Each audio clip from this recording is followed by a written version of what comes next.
हाँ जी, स्वागत है आपका डॉक्टर धर्मपाल शर्मा जी। वक्तव्य प्रस्तुत जी कीजिए। गुरुदेव। अस्मद्गुरुभ्यो नमः। अस्मद्परम गुरुभ्यो नमः। अस्मद्सर्वगुरुभ्यो नमः। श्री राधा कृष्णाभ्यां नमः। श्रीमते रामानुजा। लंबोदरं परम सुंदर एकदंतं पीतांबरं त्रिनयनं परम पवित्रं उद्यद्दिवाकर्णिभोज्वलकान्तिकान्तं विघ्नेश्वरं सकलविघ्नहरं नमामि।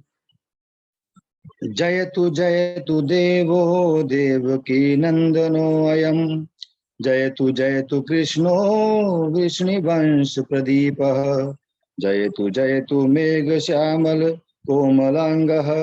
जयतु पृथ्वी भारनाशो मुकंदः।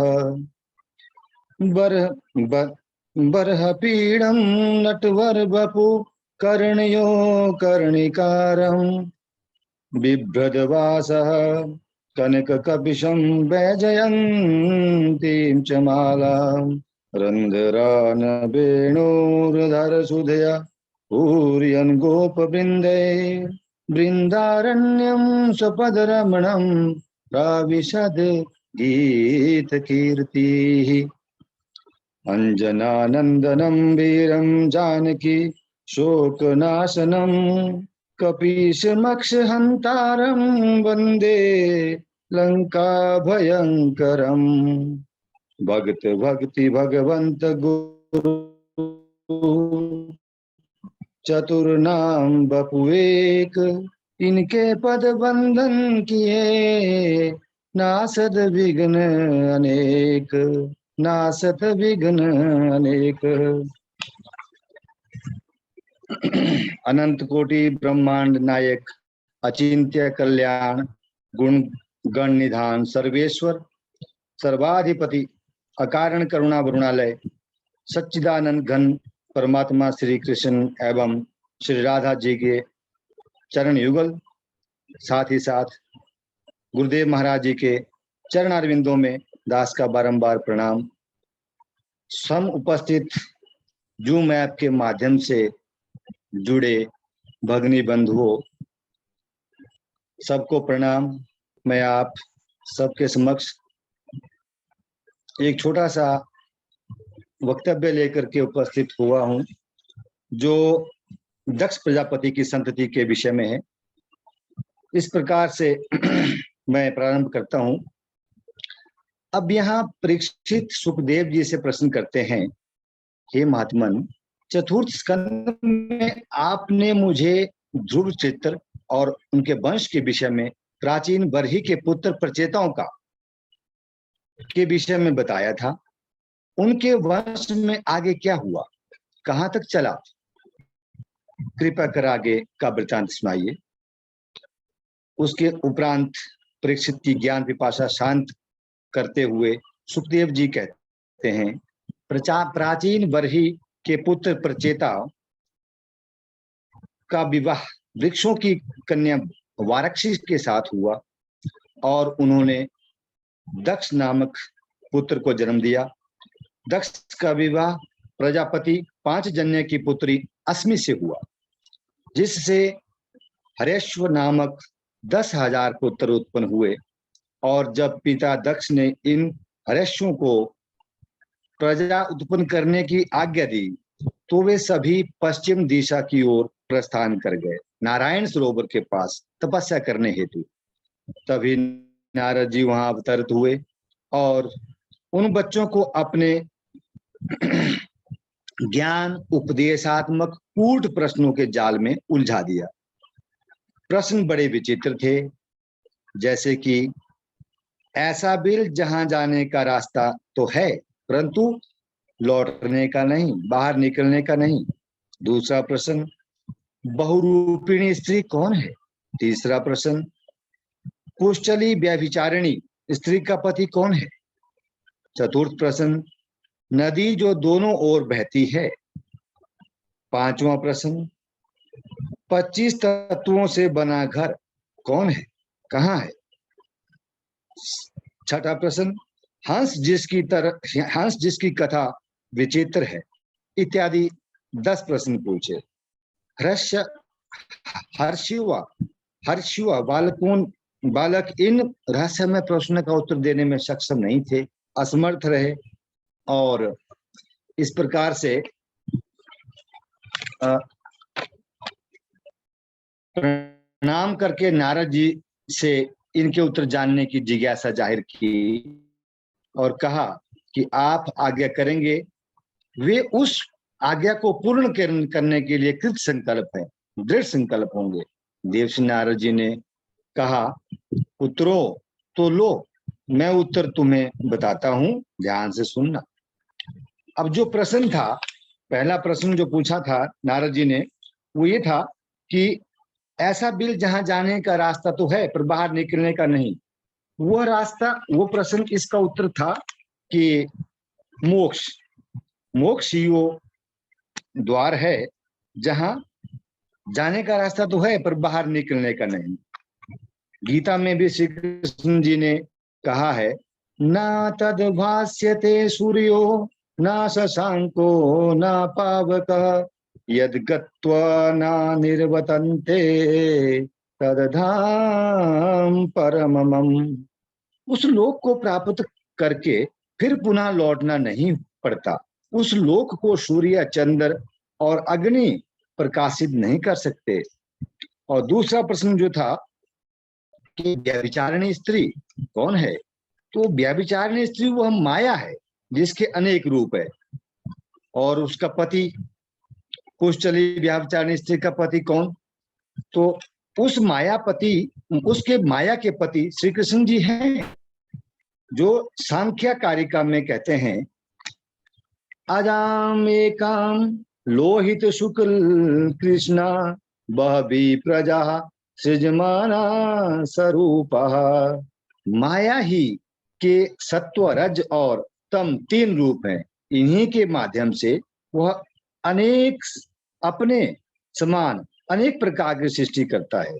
अब तीसरा प्रश्न कि जो परमात्मा ही उस व्यभिचारिणी स्त्री के पति हैं। चौथा प्रश्न, नदी जो दोनों ओर तो बहती है, और वो नदी कौन सी है, और वो दोनों ओर बहने वाली नदी जो है वो माया है,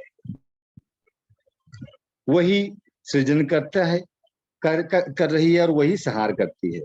महाभारत में भी जब धर्मराज से युधिष्ठिर से यक्ष जी ने प्रश्न किए थे कि इस संसार में सबसे बड़ा रहस्य क्या है, तो धर्मराज ने उत्तर दिया था कि हर दिन एक और प्राणी मर रहा है, दूसरी ओर उन मृत प्राणियों को देखते हुए भी जीव जिजीविषा रखता है, जीने की इच्छा रखता है, भोगने में लगा हुआ है।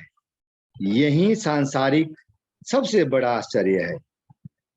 और 5वां प्रश्न, 25 तत्व घर, मनुष्य शरीर ही 25 तत्वों से बना हुआ वो अनोखा गृह है।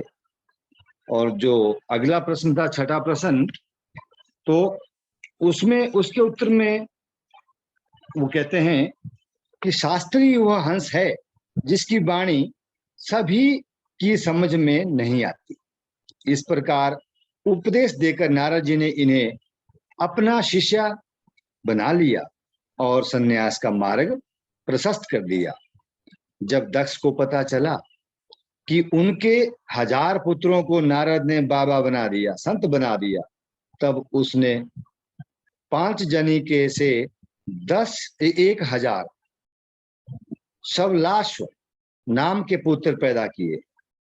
उनको भी सृष्टि करने का आदेश दिया, पर नारद जी ने इनको भी वही 10 प्रश्न दिए, और जब शवलाश्व भी निरुत्तर हो गए तो ये भी हर्षियों की तरह बाबा बन गए, ये भी तब करनार्थ चले गए।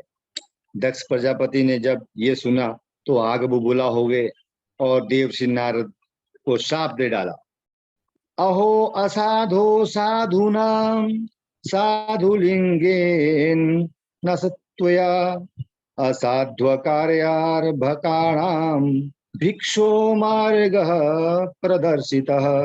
अर्थात असाधुओं जैसा वेश बनाकर हे नारद, तूने मेरे भोले भाले निरपराध बालकों को भिखारी बना दिया। जा, तुझे मेरा श्राप है। तस्मात् लोकेषु ते मूढ़ न भवेद भ्रमतः पदम। अर्थात तेरा पैर कभी भी एक जगह नहीं टिके, तू संसार में दर बदर घूमता ही रहे। नारद जी ने उस श्राप को मौन व्रत धारण करके चुपचाप शांत भाव से स्वीकारा चकी, और ये भी मन में धारण किया कि अच्छा रहा, संतों को एक स्थान पर टिकना भी नहीं चाहिए। उसके पश्चात दक्ष प्रजापति ने ब्रह्मा जी के कहने पर अपनी पत्नी अस्मि से 60 कन्या उत्पन्न की, और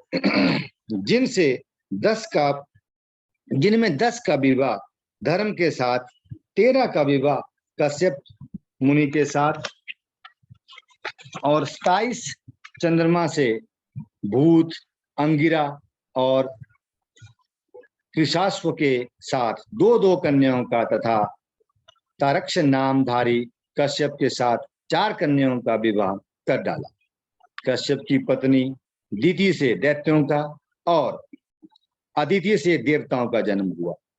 दैत्यों की छोटी बहन रचना का विवाह त्वष्टा नामक देवता के साथ हुआ, जिससे सन्निवेश और विश्वरूप का जन्म हुआ। विश्वरूप बहुत प्रभावी थे, और एक बार तो देवताओं ने इन्हें बृहस्पति जी के स्थान पर अपना गुरु भी बनाया था, जिसका वर्णन वृत्तासुर उसमें आता है। तो इन्हीं शब्दों के साथ मैं अपनी वाणी को विराम देता हूँ। राधे कृष्णा, जय श्री राधे, जय श्री राधे। गुरुदेव जी, इतना ही हो पाया।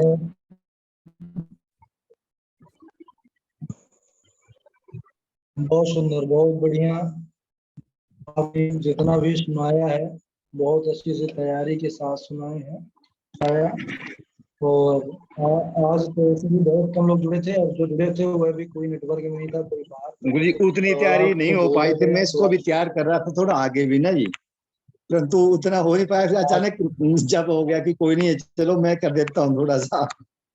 और थोड़ा शरीर भी आज स्वस्थ भी चला हुआ है। आज थोड़ा गले में मतलब प्यास जैसी जुकाम, मैं सोचा कि मुझे कोरोना नहीं हो जाएगा। और दिन को दवाई भी ली अस्पताल जाकर के जी।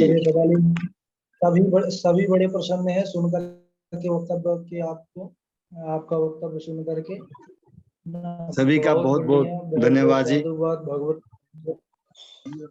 जी राधे राधे। डॉक्टर साहब राधे राधे जी। अच्छी है गुरु जी, बहुत सुंदर वाणी है। हाँ जी, डॉक्टर साहब तो बढ़िया ही हर बार जो है तो अच्छा ही बोलते हैं जी। ऐसा चलो, ये आपका आशीर्वाद है गुरु जी। कोशिश तो करते हैं, तो उतनी खास नहीं कर पाते गुरु जी, थोड़ा घर के समस्या में उलझा बहुत हूँ। यही है, थोड़ा सा घर गृहस्थी साथ में लगा हुआ है, तो ना वो सब जिम्मेदारी पड़ता है, निभाना पड़ता है। जी जी। देखो नौकरी के साथ साथ बहुत बढ़िया बोला। गुरु जी इसमें सुनाऊं क्या मैं? नंद किशोर